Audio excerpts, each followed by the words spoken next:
Okay, so welcome to everybody that's here, and I know that some people are arriving. I'm Karen Healy. I'm one of the co-conveners of the SIG for Educational Leadership with Azuma Dennis. Azuma is coming, but she's just been held up.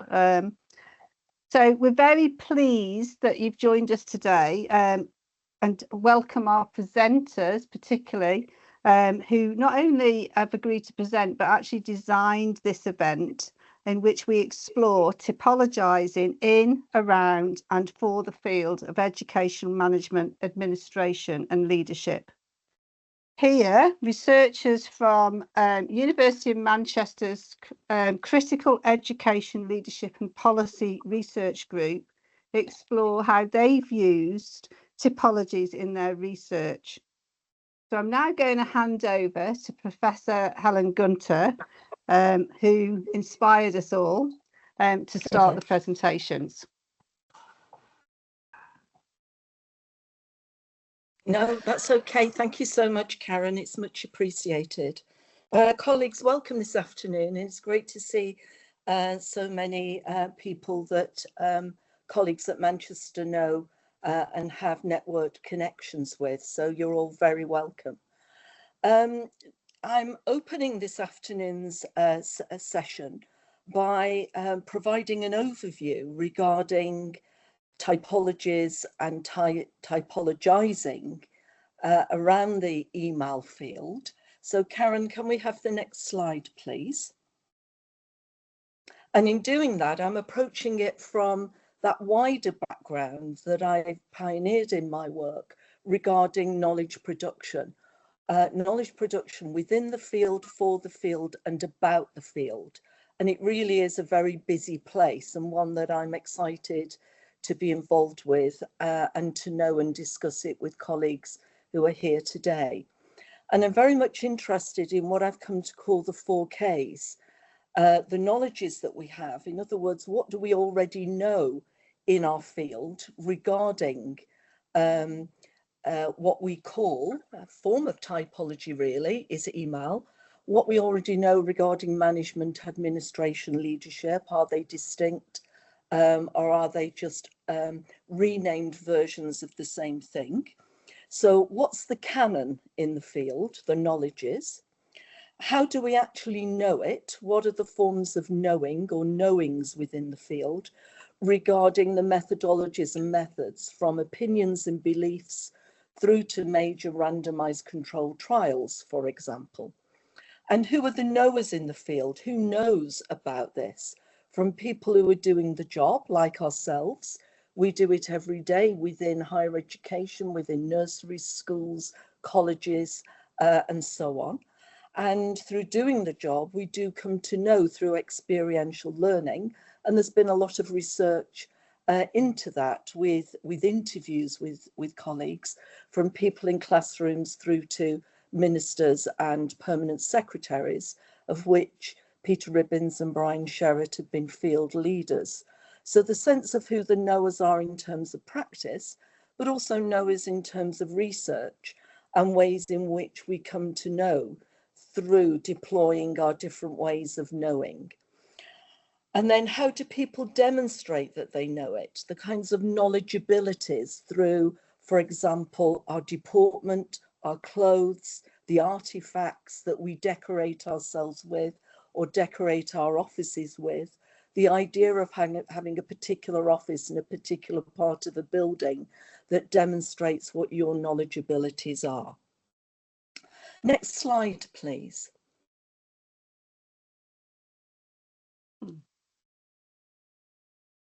Sorry. So when it comes to knowledge production, I've going to show you 2 slides of front pages of articles, and there's a bit of history to this, in that Professor Peter Ribbins, who was my colleague at Birmingham, he was one of the field leaders who set up an ESRC funded seminar series that ran in the late 1990s. And I was doing my doctorate at the time. I remember giving a paper regarding the history of the field at one of those sessions. And I was also invited to all the various 4 or 5 seminars that happened in different parts of the country. And when the seminar series completed, it segued into Screlm, which was a school leadership and research into management. And that organisation very much focused on the knowledge production and research within the field. And Peter and I were in offices just on the opposite side of the corridors, and we also worked on the EdD that within the School of Education. And we had a number of conversations that led us to produce a number of outputs. And in these outputs, we were talking about typology and typologization. And Peter did a lot of work regarding the meaning and the processes of typology.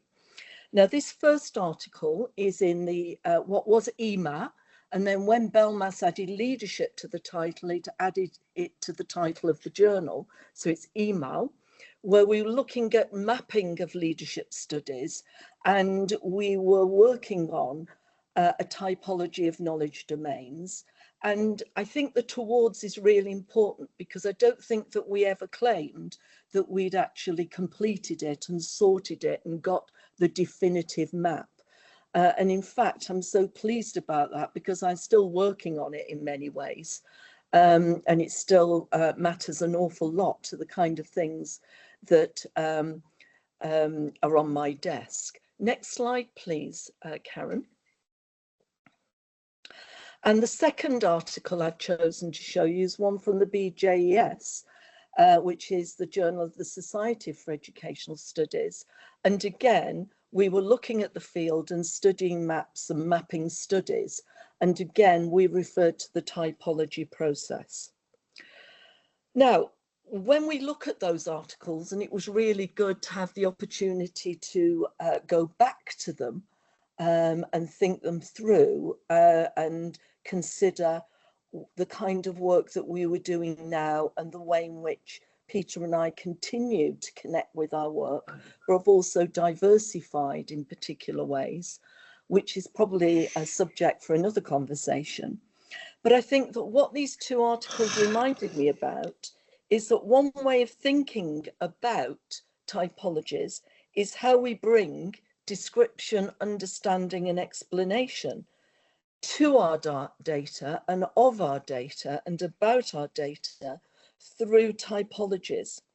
So one of the things that you might think about is the kind of data you have in front of you, or at least information, and how you choose to turn it into data through, for example, taking an interview transcript and using typologies to be able to interrogate what somebody's told you in an interview, or that you read a journal article and you ask yourself, where does this fit?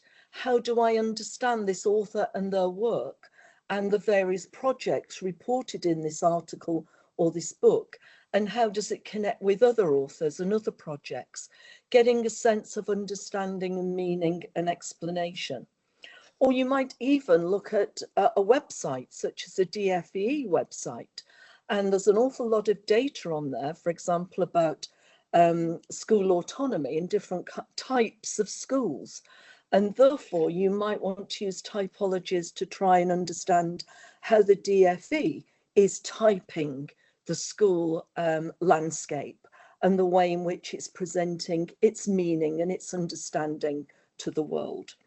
So in doing that, what I'm saying is we're not providing a what's works agenda where we're saying this is typing, this is typology, this is typologization, and this is how you ought to do it.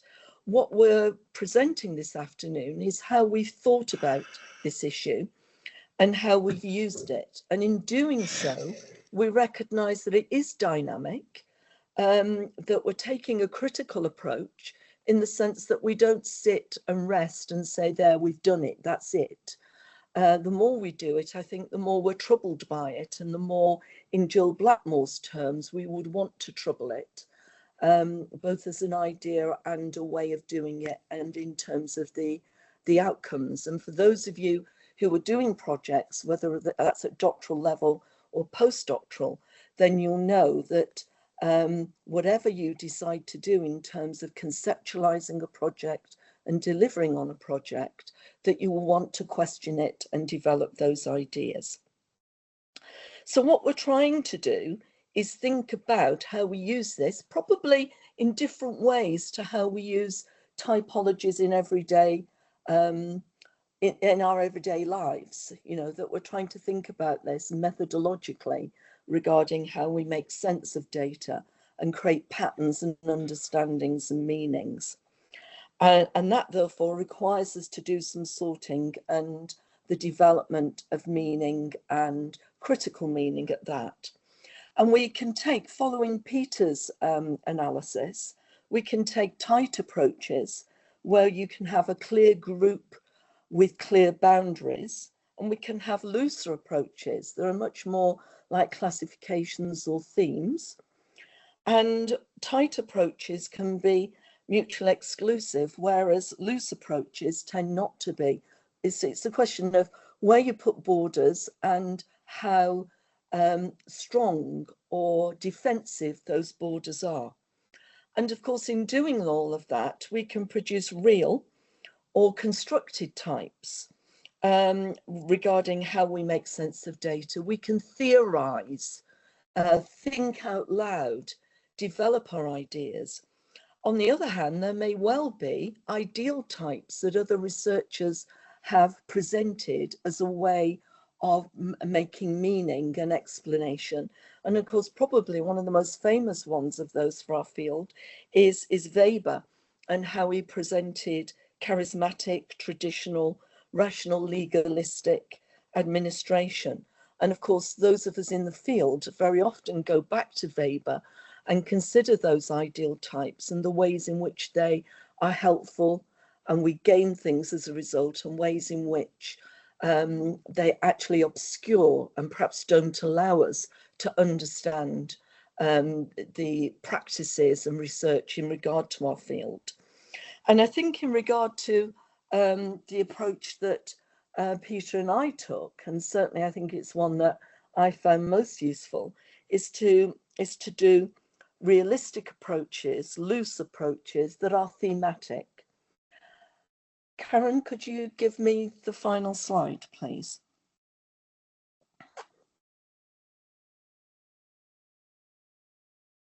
So in terms of the 4Ks and typologizing, in the BJES article that I showed you the front page of a moment ago, this is an illustration of the kind of thematic typing that we did, whereby if you want to understand knowledge production in the email field, then we would suggest, because it's always open to challenge this, we would suggest that what we need to do is to look at who the producers are. Who are the people who are producing the knowledge in regard to email, and their various roles, their occupational roles more often than not, though of course there is work that looks at the interface between your professional role and your broader life within civil society, within your family, your private life. What positions do we take? In other words, if producers are knowers because they use and produce what's known, what positions are they taking it? So for example, you may see yourself as a producer within a training session. You may be conducting the training, you may be in receipt of the training. Your work actually might be used in that training session. What are the knowledge provinces whereby you're making claims to the truth regarding how power is conceptualized? And those provinces can be thematic typologies around conceptual approaches, critical approaches, instrumental, humanistic, and how that connects to practice, what we think, say, and do in real life contexts, and how we know that, and the ways in which a lot of that is not necessarily captured because we're doing it, but also through formal research as well as experiential learning, we may well get a grip on it.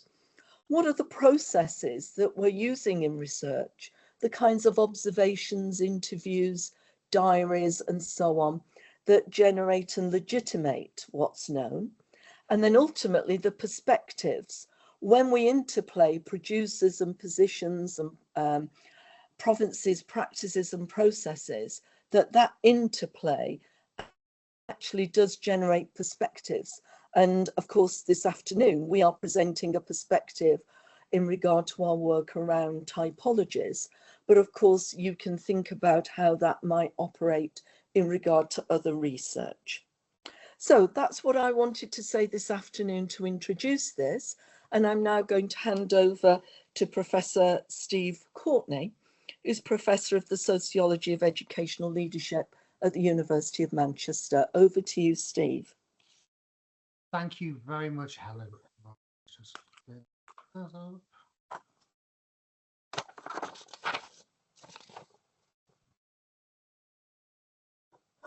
Okay, right, so you're all seeing that screen. Yes. Super, right. So Helen set out the conceptual framework for typologies and typologizing. And so what follows, including mine, will exemplify this through our own contributions, which of course all build in fundamental ways on those of Helen and Peter Ribbins.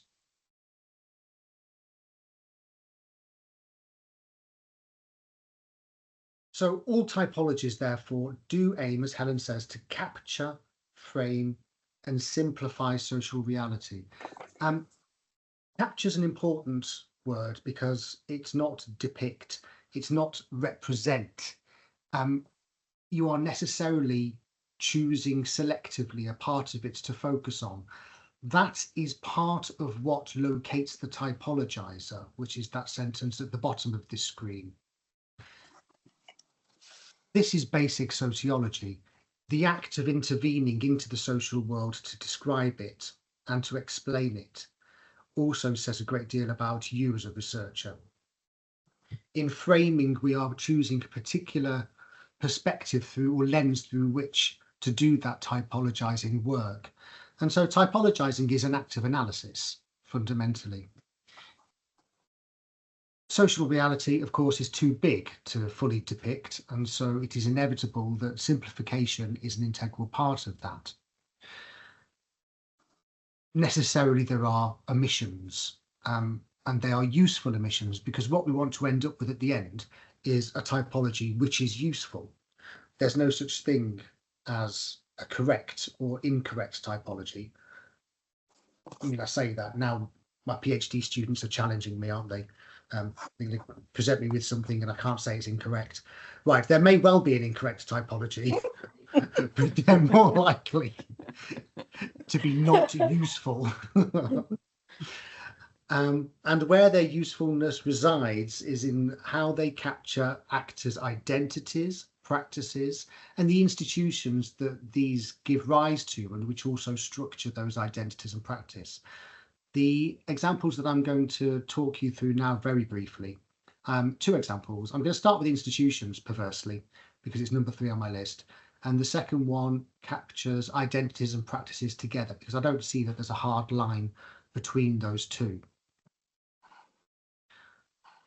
So in my own work, the first example was my typology, well, it's a series of typologies actually, in mapping school types in England. I mean, I went straight back to the fundamental texts here, and so this article cites Ribbins and Gunter, and Ribbins extensively, and draws explicitly on their notions of tight and loose typologies. This had to be loose because a single school can simultaneously be a member of multiple categories.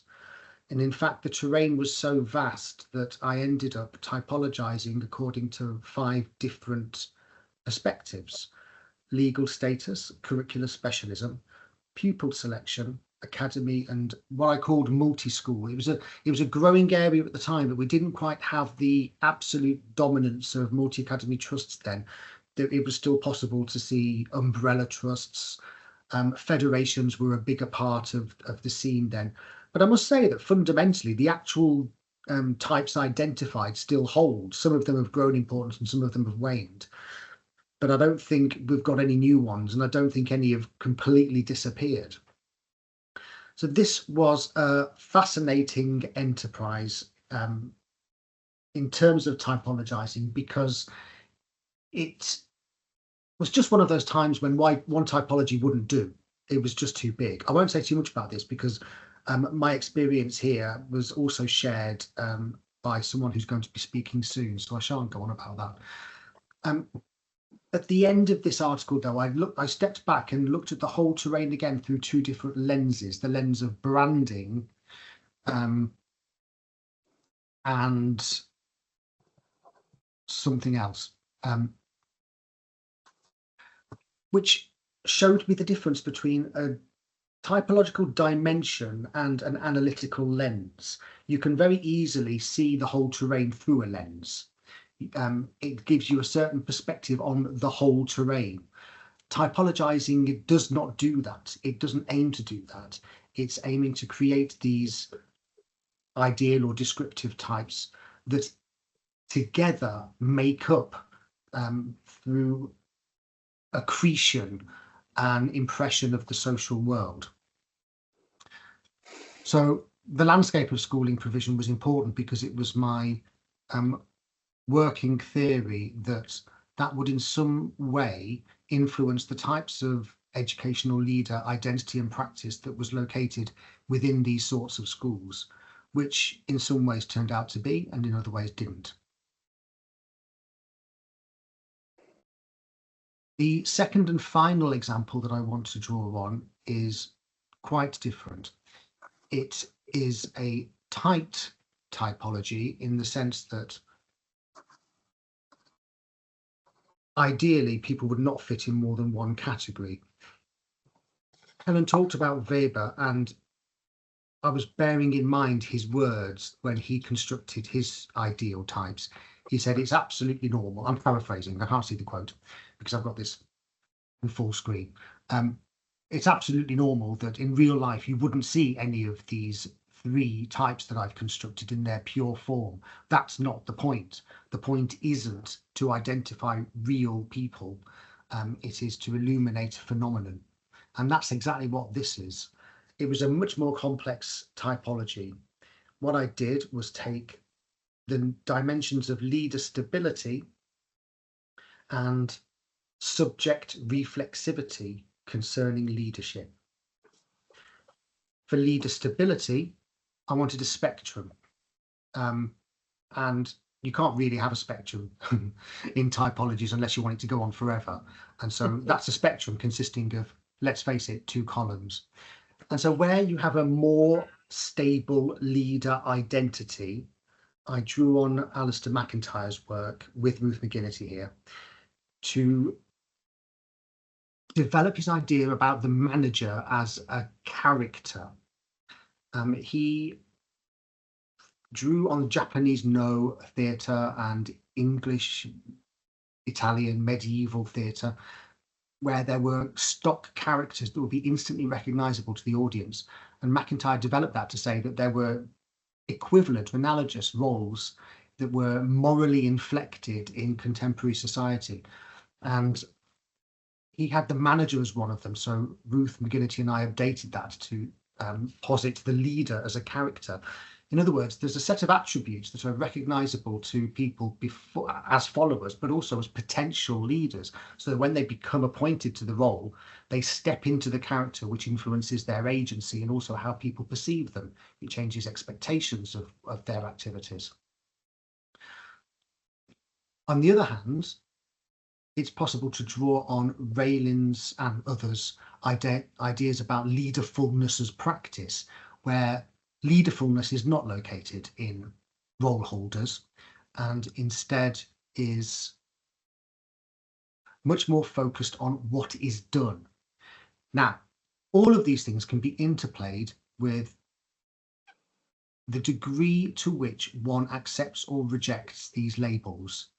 And so what we came up with at the end of this was a 6-part typology, ranging from people who stepped into a leader character, weren't particularly reflexive about it, it felt completely right to them, and they just went about their business as if they were a walking embodiment of dominant discourses. I'm not saying those people are out there. This is an ideal type. And then one can become more and more reflexive about the relationship between who you are and the leader character, moving through the fabricator, in which differences are sensed and you're doing work on yourself to try to reach the standard epitomized in the leader character.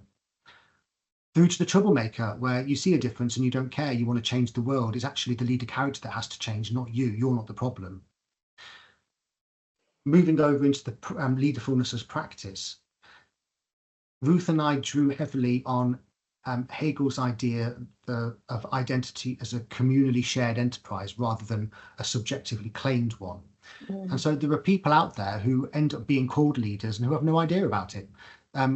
Chief amongst a good example is teachers.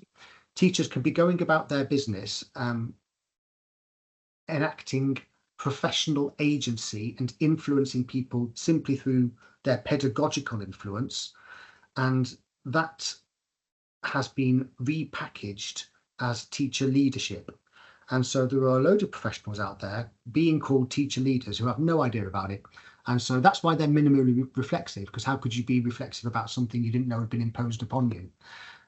These labels, therefore, are imposed often by researchers, but sometimes by policymakers.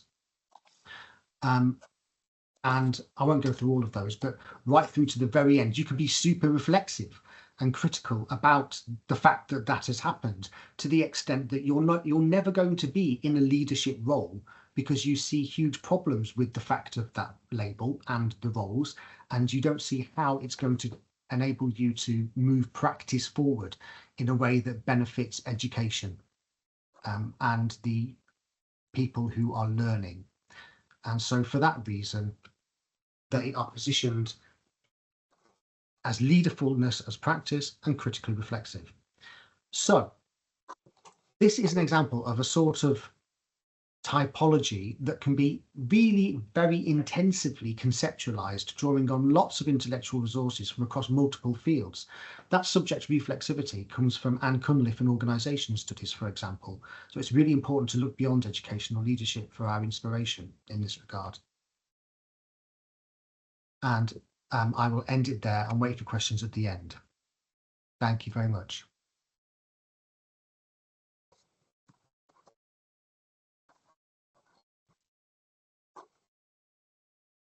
Hi, Pinyan. If we hand over to you now, would you like to introduce yourself? Yes. Hello, everyone. And could you see the screen now? Yes. Yes. Hello, everyone. My name is Pinyan Ling, and I'm a final year PhD student at University of Manchester. And my presentation today is mapping formal school-to-school collaborations, education collectives in China. And my presentation today is divided into 4 parts.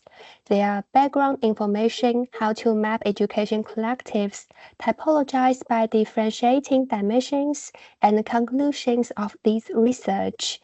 Now let's move to the first part, background information.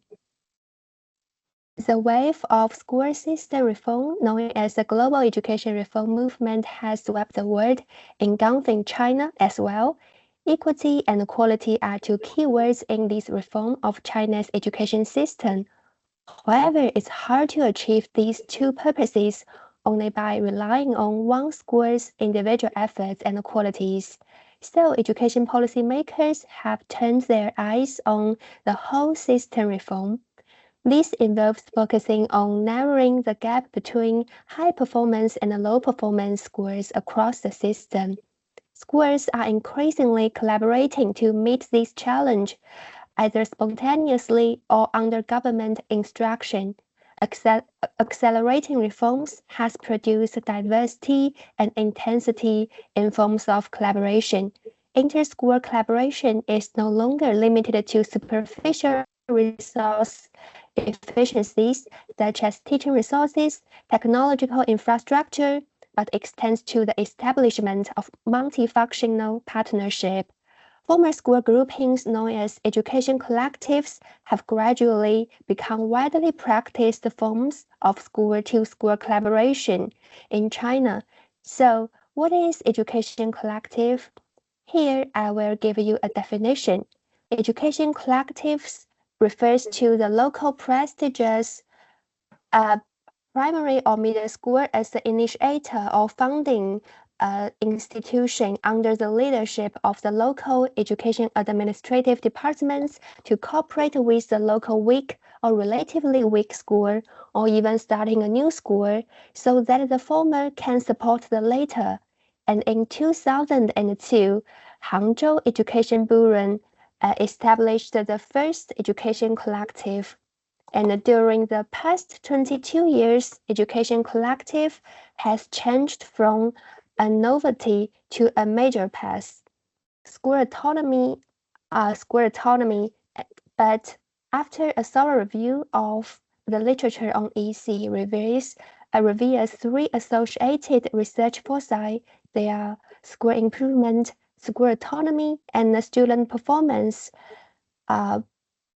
Previous research has examined the purpose and achievements of EC, but there is little acknowledgement of their differentiated forms, making it vital to unpack this complexity. Specifically, this field lacks a comprehensive and clear typology of EC. And as Gunter and Rubin supposed, generating a typology is to locate oneself in a field, thereby producing knowledge preferentially and partially. To this, typologizing is helpful to interpret authoritatively complex information.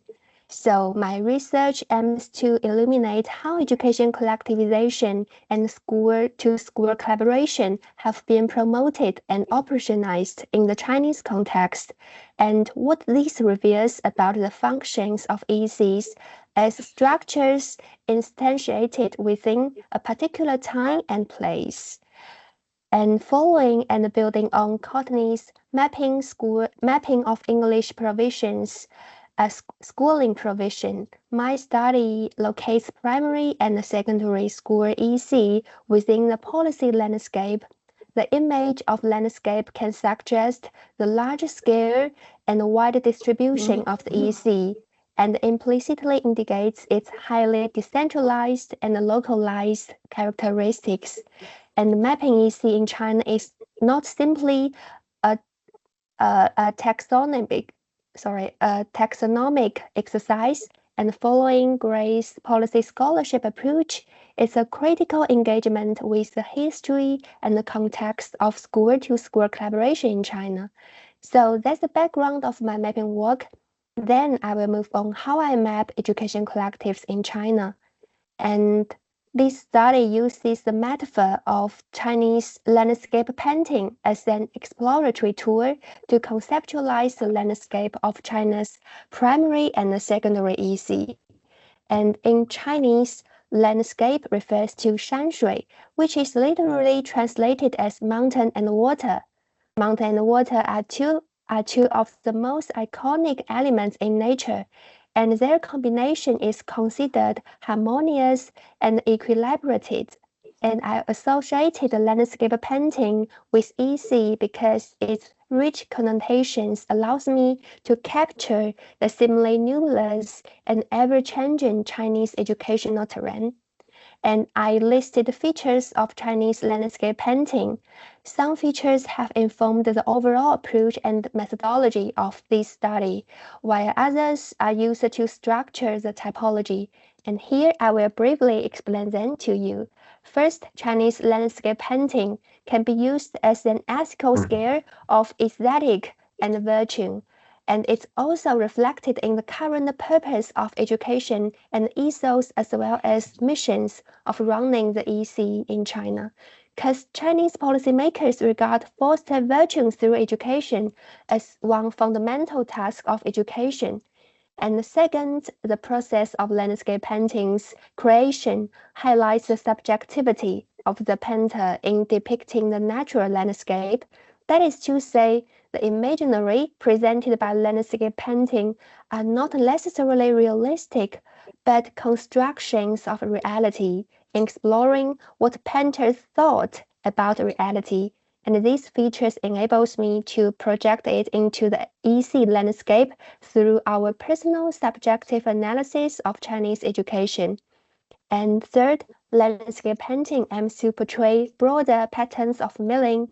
Although it appears to be a scroll of limited length, there are pictures that include objects in the world in a well-ordered manner.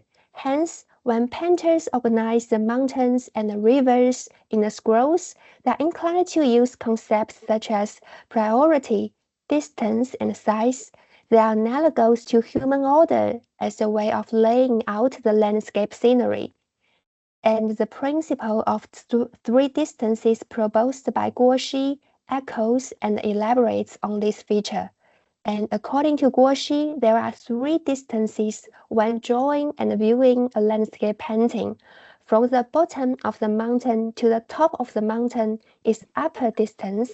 From the front of the mountain to the back of the mountain refers to deep distance.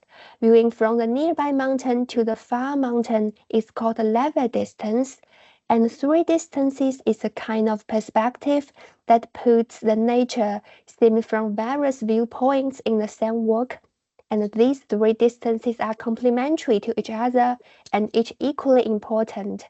And it inspired me to generate three dimensions which could be employed in this mapping work. They are power relations, legal status, and external institutional engagement. And these three dimensions enable me to take a broad view from different perspectives, and it generates an understanding of the education collective requires each of the three dimensions to be seen as complementary and equal. And to generate this mapping work, I used the qualitative documentary analysis and placed them in historical context. Besides, I also analyzed secondary source, includes scholars' interpretations and their personal education blogs on these.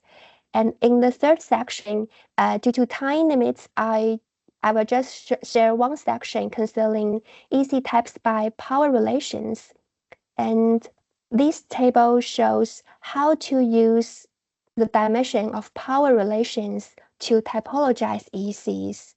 And it can be found that the competition between constituent schools is intentionally weakened in the EC, regardless of type, and they are all hidden in the bureaucratic context.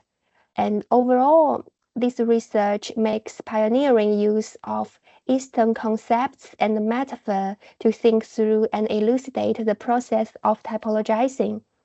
And it places education collectives within the broader policy context of Chinese education and system reform, and offers insights into the diversity of network and partnership structures among inter-school collaborations.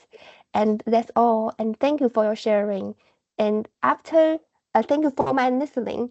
And after listening to examples intertwining typology and metaphor, I would like to invite Karen to introduce her example, which integrates typology and the social theory.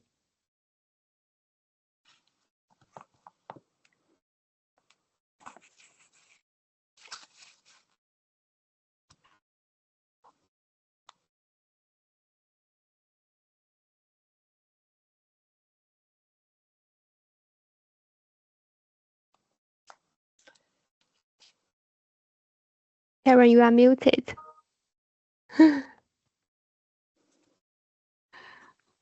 Thank you, Pinyan. So in this talk, I'm typologizing the corporatization of parent roles in the modern governance of multi-academy trusts in subordinated communities.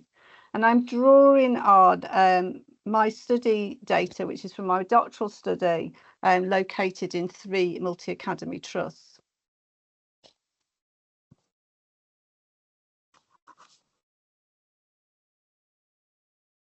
So the context of this study is a fragmented landscape of schooling where the state has made contractual arrangements with a variety of external providers for schooling and has concretised the demand for modern and what's been called professionalised school governance.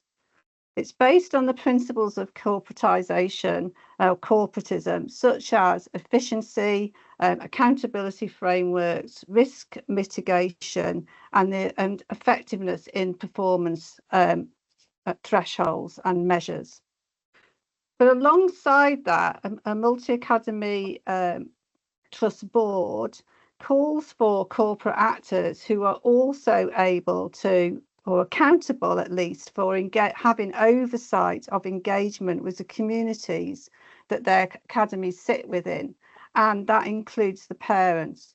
So this talk is focused on the typology that I have created that describes and explores how governance arrangements materialise the role of parents in the study in the 3 MATs.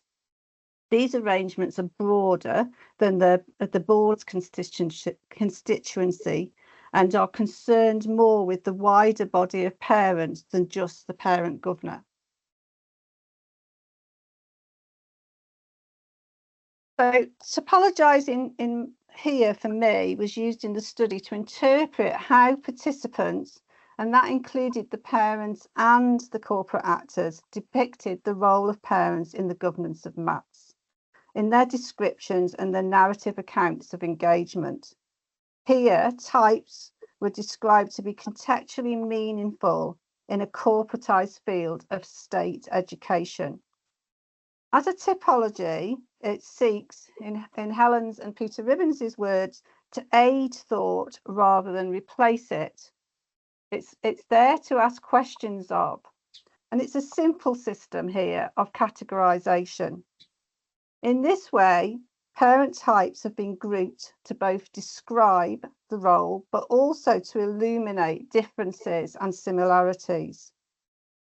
This was a loose typology, as parents can sit in one or more role.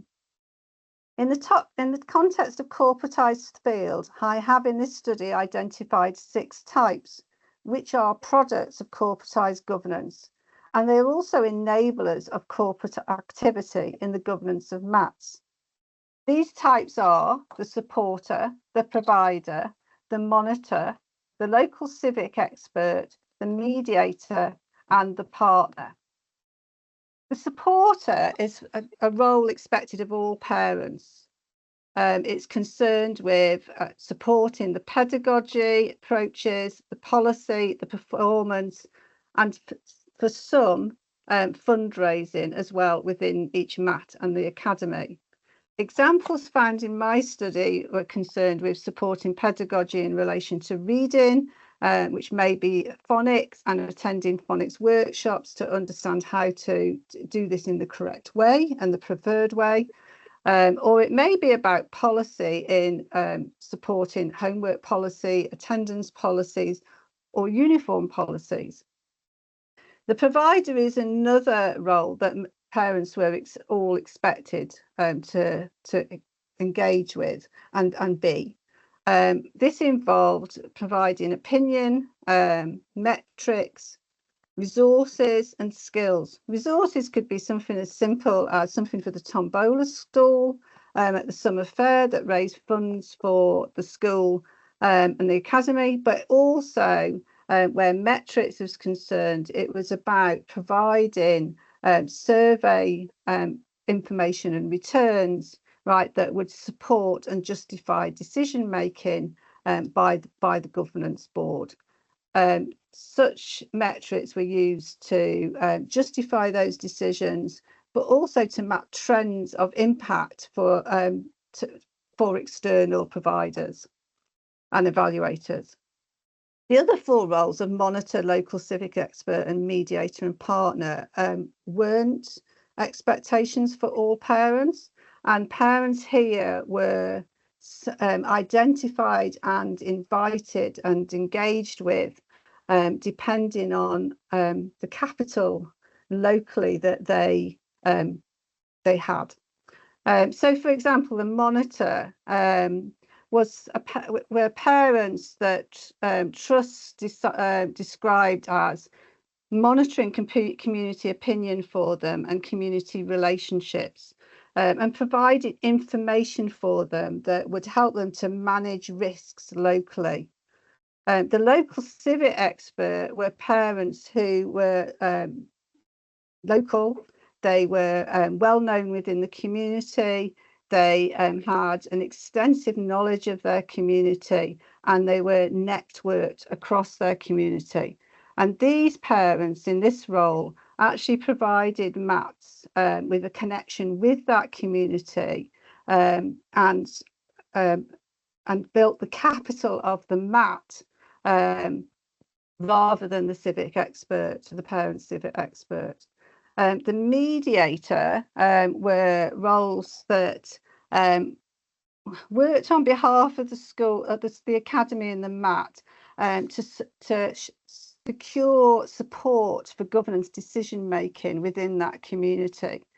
And there were examples of this that were very specific. But one CEO described them as the mood hoovers, about saying, challenging a negative response and saying, yes, but it is in reality this, and re-narrating the narrative in the community. The partner, that my final one of my roles, wasn't seen at MAT level, but was seen at academy level.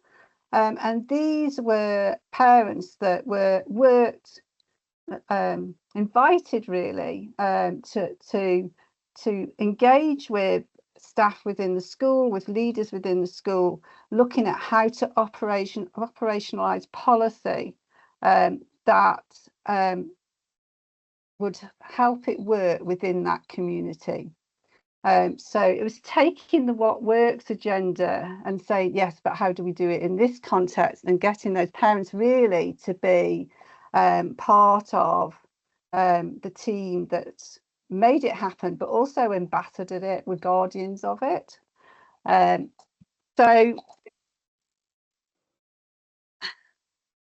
However, because my typology is a loose typology, and because actually parents could fit in various roles, what I was really interested in was looking at this typology through a lens of power, because I come to working with a typology by thinking with post-structural constructions of meaning through language and practice. So a typology could only be one interpretation of meaning, but by naming those types, I actually was giving them status within the field. So I turned to Bourdieu to think with, and I thought with his concept of field, capital and symbolic order, as I wanted to understand how they were positioned and the relationship between those parent roles and corporate actors. Each role was positioned within the field differently. The expectation that all parents would be supporters did position that as in a lower place of power. Those that were partners or mediators had a higher position with more power. However, none of those roles would have existed without corporate actors, and the corporate actors in governance remained in the dominant position. These parents, therefore, and these roles are products of corporate practice, but they also are enablers of that practice, and they maintain the symbolic order of the field. And with Bourdieu, it was clear that they were maintaining who gets to do MAT governance and how it's done. Thank you.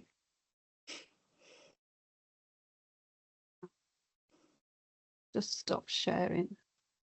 Okay, so that's the end of our presentations, right? And we have a few minutes for any reflections or questions. I'm very aware that we have Peter here, and your name's been mentioned. So,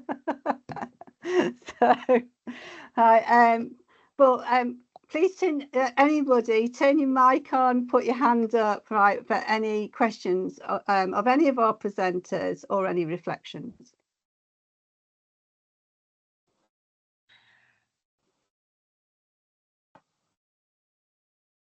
Peter? Well, I hope you can hear me. I'm not sure. In terms of knowledge domains, I'm afraid the technological is not one. That's one of my strengths.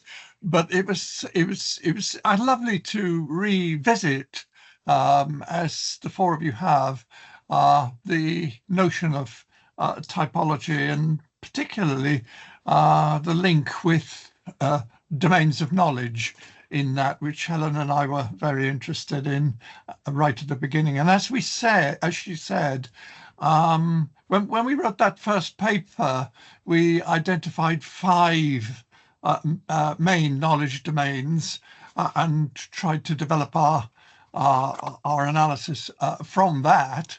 And as Helen's also stressed, it's always developmental. And later on, for example, we became interested in adding further dimensions. Of course, that as Steve was saying, can become self-defeating if it becomes too enormous to control. But perhaps 2 in particular, we kind of added to that. One, I think we both very much shared, which was looking at the field, our field, the extent to which the historic had actually been very significantly underplayed in the research and the writing that took place, and we both developed that. I suppose the other one, which I was kind of more interested in myself, was the aesthetic dimension, and then I tried to write a couple of papers on the extent to which ideas from art and music can actually be useful in understanding leadership and management. And to an extent, I was particularly interested in the presentation from China, because I noticed that one of the papers that you listed had a Zhang in it. Now, I know there are as many Zhangs in China or more than there are Smiths in Britain or Joneses in Wales, but I'm wondering if that was Junhua Zhang, who I did quite a bit of research on, looking at rural lower secondary schools in China over the years, and that really was a fascinating study. But was it him, as a matter of fact? Thank you for listening patiently. Thank you, Peter. Any other questions? Sorry, that wasn't a question. Reflection or reflections.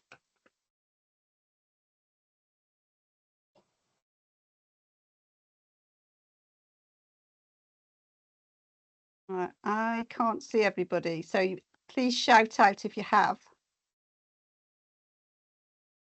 Okay, well, I think it's over to me then, right, to thank everybody. Right, so I would obviously like to thank the presenters, Helen, Steve, and Pinyan. Pinyan, I'm not sure what time it is there. I think it's quite late. But thank you very much for stimulating conversation today in presentations, but also for your generosity today in sharing your work and your questions and your reflections. I'd also like to thank all those that attended to engage with this conversation about typology, and hope that we will all continue to take up Helen's challenge there, which was to think through and with our data using typologies. Azuma is here, I think. Right, so but both Azuma and I would like, if anybody is here now, or you have got anybody else that you work with that you're interested in being part of one of the SIG's events, please just contact us. But a big thank you, Helen, Stephen and Pinyan, because without you, this event wouldn't have happened, right? Your generosity. So thank you so much. Thank you.